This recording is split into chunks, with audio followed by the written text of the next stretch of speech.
Previous a portrait of Victor Hayes, a survivor of the East Area rapist in Carmichael, Caliph, on Tuesday, July 3, 2018. Joseph James D'Angelo, who was arrested more than 2 months ago, is the man accused of being the East Area rapist and later the Golden State Killer. Randy Vasquez, Bay Area News Group, a portrait of Victor Hayes, a survivor of the East Area rapist in Carmichael, Caliph, on Tuesday, July 3, 2018. Joseph James D'Angelo, who was arrested more than 2 months ago, is the man accused of being the East Area rapist and later the Golden State Killer. Randy Vasquez, Bay Area News Group, a silhouette of Victor Hayes, a survivor of the East Area rapist in Carmichael, Caliph, on Tuesday, July 3, 2018. Joseph James D'Angelo, who was arrested more than 2 months ago, is the man accused of being the East Area rapist and later the Golden State Killer. Randy Vasquez, Bay Area News Group, sound. The gallery will resume in seconds. A portrait of Victor Hayes, a survivor of the East Area rapist in Carmichael, Caliph, on Tuesday, July 3, 2018.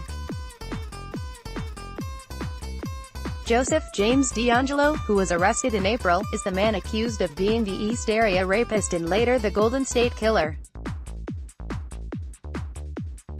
Randy Vasquez, Bay Area News Group, the weathered hands of Victor Hayes, a survivor of the East Area rapist, photographed with old pictures of himself in the foreground during an interview in Carmichael, Caliph, on Thursday, June 14, 2018.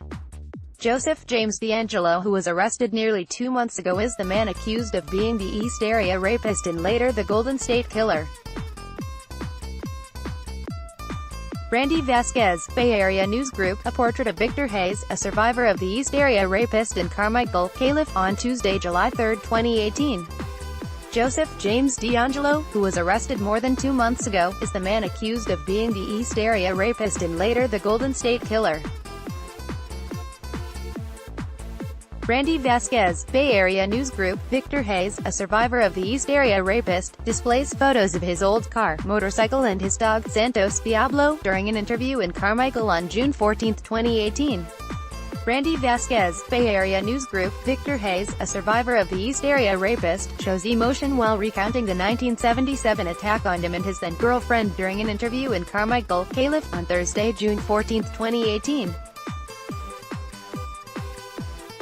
Joseph James D'Angelo, who was arrested about 2 months ago, is the man accused of being the East Area rapist and later the Golden State Killer, with at least a dozen murder and 50 rape charges. Maritza Cruz, Bay Area News Group, a portrait of Victor Hayes, a survivor of the East Area rapist. Hayes looks at the duplex where the incident happened in the East Sacramento neighborhood of Sacramento, California, on Thursday, June 14, 2018. Joseph James D'Angelo, who was arrested nearly 2 months ago, is the man accused of being the East Area rapist and later the Golden State Killer. Randy Vasquez, Bay Area News Group, a portrait of Victor Hayes, a survivor of the East Area rapist in Carmichael, Caliph, on Tuesday, July 3, 2018. Joseph James D'Angelo, who was arrested more than 2 months ago, is the man accused of being the East Area rapist and later the Golden State Killer. Randy Vasquez, Bay Area News Group, Victor Hayes, a survivor of the East Area rapist, places a picture of his younger self on a table during an interview in Carmichael, Caliph, on Thursday, June 14, 2018. Joseph James D'Angelo, who was arrested nearly 2 months ago, is the man accused of being the East Area rapist and later the Golden State Killer. Randy Vasquez, Bay Area News Group, a portrait of Victor Hayes, a survivor of the East Area rapist in Carmichael, Caliph, on Tuesday, July 3, 2018. Joseph James D'Angelo, who was arrested more than 2 months ago, is the man accused of being the East Area rapist and later the Golden State Killer. Randy Vasquez, Bay Area News Group, a portrait of Victor Hayes, a survivor of the East Area rapist in Carmichael, Caliph, on Tuesday, July 3, 2018. Joseph James D'Angelo, who was arrested more than 2 months ago, is the man accused of being the East Area rapist and later the Golden State Killer. Randy Vasquez, Bay Area News Group, next show caption 1 of 11A portrait of Victor Hayes, a survivor of the East Area rapist in Carmichael, Caliph, on Tuesday, July 3, 2018. Joseph James D'Angelo, who was arrested more than 2 months ago, is the man accused of being the East Area rapist and later the Golden State Killer. Randy Vasquez, Bay Area News Group. Expand. Click here. If you are unable to view this photo gallery or video on your mobile device, East Sacramento's he sawed wooden 2x4s to wedge shut the windows and sliding glass door. He tucked a loaded revolver between his mattress and box spring. He leaned a 12-gauge shotgun against the bedroom wall, loaded with. News of a man dubbed the East Area Rapist saturated Victor Hayes' hardscrabble East Sacramento neighborhood. The masked man already had raped and terrorized a couple dozen people in the region over the past year. Ad choice advertising and Red, invented by Teeds Hayes, like many others, was taking no chances. But in the early hours of October 1, Hayes and his girlfriend forgot to prop that wooden slat into the track of the sliding glass door. He woke up to a flashlight blinding his face, the calling card of the serial rapist and killer. Hayes was tied up, a gun pressed to his temple, and his girlfriend was raped. For 41 years, he spoke little of the half-hour of terror that would define his life, but now that Joseph D'Angelo, the 72-year-old Citrus Heights man suspected of carrying out the infamous crime spree, has been arrested, Hayes is sharing the story exclusively with this news organization. He is providing one of the few, if any, public accounts told from the perspective of a male victim survivor, including never-before-shared secrets about that horrible night. A portrait of Victor Hayes, a survivor of the East Area rapist in Carmichael, Calif, on July 3, 2018. Randy Vasquez, Bay Area News Group. Since this guy got caught, I beat the shit out of myself bad cause I should have found this guy a long time ago. This guy has been all around me, Hayes said, taking a deep, long pause. It's shaped the way I've been my whole life. It's made me distrustful of people in authority. I'm quick to be able to notice faults in people. Investigators have told Hayes that he and his girlfriend were victims of the East Area rapist's 24th assault. The serial rapist, also known as the Golden State Killer, would, before he was caught, kill 13 people and rape more than 50 women up and down the state during the 1970s and 80s. And while they won't prosecute Hayes and his girlfriend's case because the statute of limitations has lapsed, they hope he can testify during D'Angelo's trial. Finally tracked through DNA and arrested on April 24, D'Angelo has been charged with a fraction of the crimes he is believed to have committed, including a dozen sexual assaults in Contra Costa, Alameda and Santa Clara counties. He appeared in Sacramento County Superior Court on Thursday for a brief pretrial hearing and will return in September. Hayes' girlfriend and other women suffered physical and mental trauma at the hands of the Golden State Killer. Their loved ones suffered as well. Men were present in about 2/3 of the attacks. Some were murdered, others bound, taunted and terrorized, helpless while their loved ones were raped and assaulted. I've found that men today generally want to bury their memories of the attacks, while women want to see the guy get caught, said Paul Holes, a retired Contra Costa crime lab chief who helped capture D'Angelo. In many ways the men feel like they've failed to protect their loved ones. Hayes admitted that it's complicated why he's suddenly talking after 4 decades of silence. He said the attack left him embarrassed, emasculated and angry. In a series of interviews, he expressed regret, anger, frustration and an agenda. People are making money off of it, and I'm not, and I don't like it. It leaves a foul taste in my mouth, he said. So I'm trying to figure out how I'm going to make money off of this. At the same time, Hayes, 62, a self-employed logger who splits his time between Plumas County and Auburn, said sharing his struggles is therapeutic. Since that night, he has kept a close eye on neighbors, strangers and coworkers looking for short, stocky men who might match the image seared into his mind. He thought he would capture him. He has a hard time forgiving himself for not. On edge. Hayes is uneasy. He He has chosen his chiropractor's office in Carmichael as a meeting place for the interview, but his back is facing the glass door. He asks a reporter to switch places. "I like being able to see who's coming in," he says, tucking his sunglasses atop the curved brim of his worn baseball cap. Victor Hayes speaks publicly for the first time about the 1977 attack he survived by the East Area rapist during an interview in Carmichael, Calif, on June 14, 2018.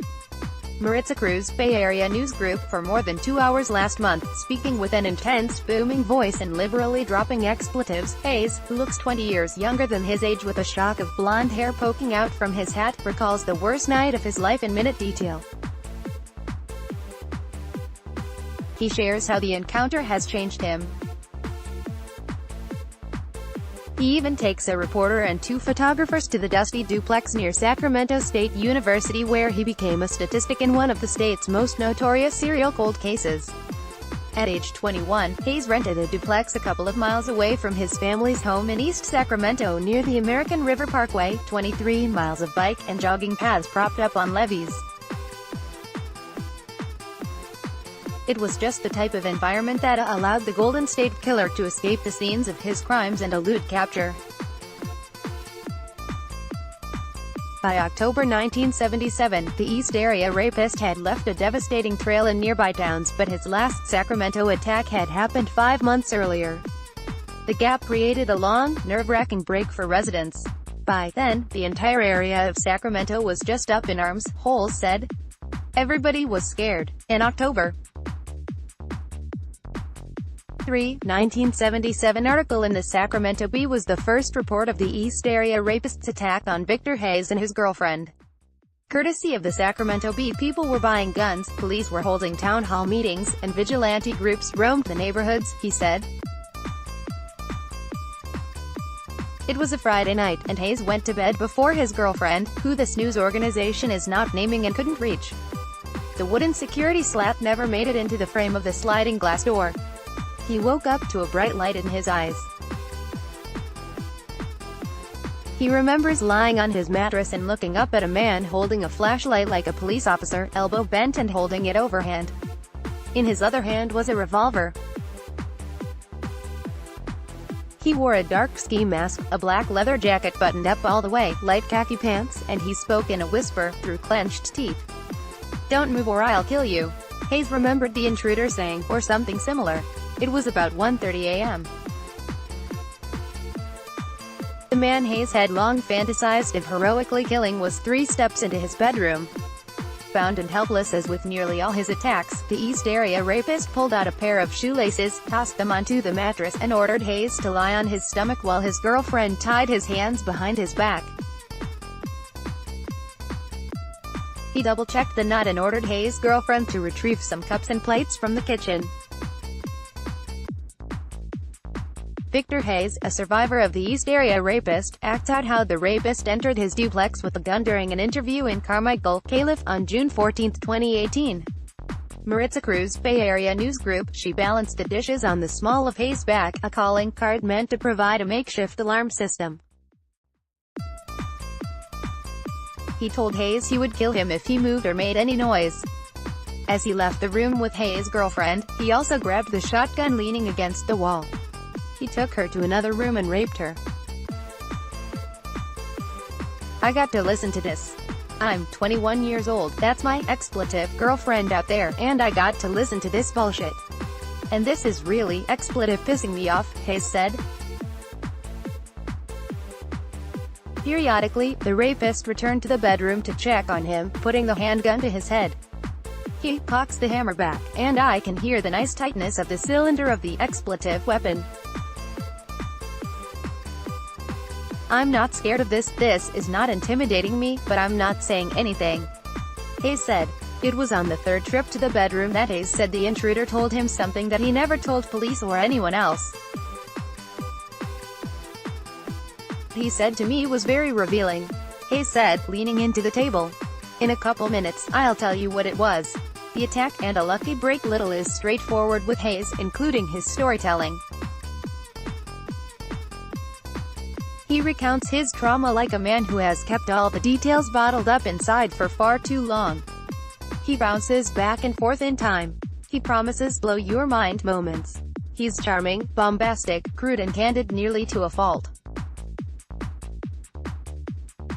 Hayes said it was excruciating to stay still and quiet on that bed 4 decades ago, helpless and with his girlfriend being assaulted. Around 2 a.m., they finally caught a break. Drunk friends showed up to his duplex and started banging on his front door, ringing the doorbell over and over, shouting his name, looking for a place to continue the party. Eventually his friends gave up and left, and the house was eerily quiet. They drove him off, Hayes said. After about 5 minutes, when Hayes thought it might be safe, he called to his girlfriend asking if the attacker had left. She told him she thought so. Hayes untied himself and pulled out his handgun from under his mattress.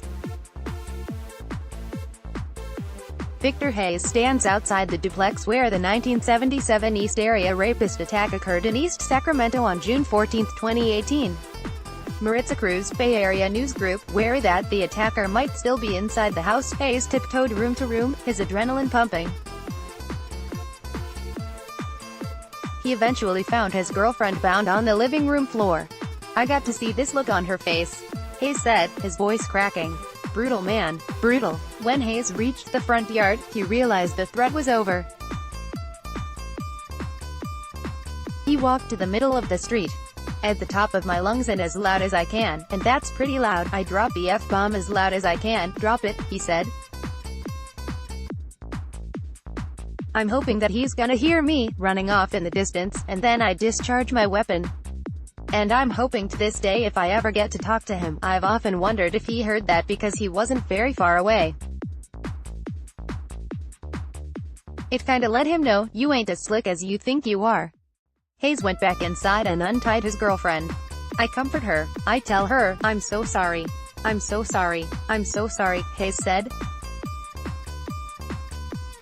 "I probably hold her and we talk and I wipe her tears away and ask her if she's okay." After a couple minutes, Hayes went to the phone to call police. "He's cut the phone line," he said. A calling card. After calling police from a neighbor's phone, Hayes noticed something strange. Sitting on the leather seat of his powder blue, chromed-out Triumph 650 motorcycle, which he kept in his living room, was the lemon meringue pie he bought earlier from the store down the street. A piece was missing and a fork rested in the tin pan. Like in other attacks, the Golden State Killer had helped himself to food. Victor Hayes, a survivor of the East Area rapist, displays photos of his old car, motorcycle and his dog, Santos Diablo, during an interview in Carmichael on June 14, 2018. He said the attacker ate a piece of his lemon meringue pie and left the pan on his motorcycle seat. Randy Vasquez, Bay Area News Group, you get what he was trying to say. He didn't do that by happenstance. He's getting his point across. "I see your expletive. I recognize your expletive. I'm marking my territory," said Hayes, who is convinced that the East Area rapist cased him in the days and weeks before the attack. Once police showed up, Hayes felt he was treated like trash. A pair of crime scene technicians laughed to themselves while dusting the sink for prints, setting Hayes off. "That was it for me. What could possibly be appropriate to be laughing at this time in my house after this just happened?" Hayes said. "A thought goes in my head. This is exactly why these dumb bastards haven't caught the guy, because they're so damn unprofessional." Later that morning, while his girlfriend was taken to the hospital, Hayes went to her mother's house. "Her mom's eyes are all welling up and crying and I'm apologizing and she's telling me it's not my fault and everything will be okay and I'm 21 years old and I just got my ego kicked," he said, voice cracking at the memory. "And I wanna fight. But who am I gonna lash out at? I got nobody to lash out at. I'm thinking, how am I gonna find this guy, who was the real target?" He's finally ready to talk about the secret, the moment he has never told anyone for 41 years. The third time the rapist returned to the bedroom, he leaned down and whispered to Hayes, "I'm gonna party with Sharon." Sharon was Hayes' mother. She was 39 at the time and lived a few blocks away. "So, right then and there, that told me, hey, I know who you are. I got dominance over you," Hayes said. Holes called this new detail very interesting, but not surprising. Men were present in the majority of the attacks, and Holes theorizes the rapist picked couples based on prior interactions with the man, not the woman. Victor Hayes holds up pictures of himself at 21, during an interview in Carmichael on June 14, 2018. The pictures was taken months after he and his girlfriend were attacked by the East Area rapist. Randy Vasquez, Bay Area news group, Victor was possibly the intended target of that attack, Holes said. It's absolutely in line with what the Golden State Killer would have done. Despite the threat, Hayes kept it to himself. He was angry at police and didn't want to scare his mom, but he had another reason. I go, hey, here's my opening, this guy's going to come around and look for my mom. So, I'm just going to be vigilant and I'm gonna go over there. And I'm thinking to myself, the Sacramento County Sheriff's Office can't solve the crime. I should have already solved it, but I'm asking for a second chance. This is gonna be my second chance, Hayes said. So for months, he would visit his mother or drive by her house in the middle of the night, maybe park outside, his handgun with him. His moment never came. No justice. Little piece on April 24, 2018, Hayes was with his current girlfriend at her doctor appointment. He was sitting in the lobby when news of the Golden State Killer arrest popped up on the flat-screen TV. I kinda felt like I got kicked in the crotch. I had to go outside, Hayes said. He spent 90 minutes just sitting in his car, listening to the news on the radio. Hayes was torn. There was satisfaction that the man who had tormented him and his girlfriend had been caught, but he would quickly learn that due to the statute of limitations they would never get justice. Joseph James D'Angelo stands in a Sacramento courtroom on May 29, 2018. He is charged with multiple murders in different California counties. Paul Kadocki Jr., the Sacramento BVAP, pool, the guy already should be hung and dead and put up on a scaffold at Cal Expo, and they should sell hot dogs and t-shirts with "I saw the hanging of Joseph D'Angelo" on them, he said, standing across the street from his old duplex where the assault happened. Detectives have said they might have him testify to help describe the signature traits of the East Area rapist. But Hayes is interested in more. Top on that list is suing the Auburn Police Department, who he feels was responsible because D'Angelo worked as an officer in that city during the East Area rapist's 3-year reign of terror in the Sacramento area. He believes D'Angelo was on duty during his attack. Hayes said he has lost touch with his former girlfriend. Our relationship didn't work out for a couple reasons. Lot of shame, lot of embarrassment, lot of anger, he said as he abruptly grabs a faded Polaroid of himself from shortly after the attack showing him menacingly pointing his finger at the camera. Do I look happy? Hayes said he has tried to move on, but the event has haunted him, and his family relationships have suffered. His close friend Patrick Calisardo said the men were driving a few years ago when Hayes asked if he could share a private experience and told him the story. I was stunned and flabbergasted.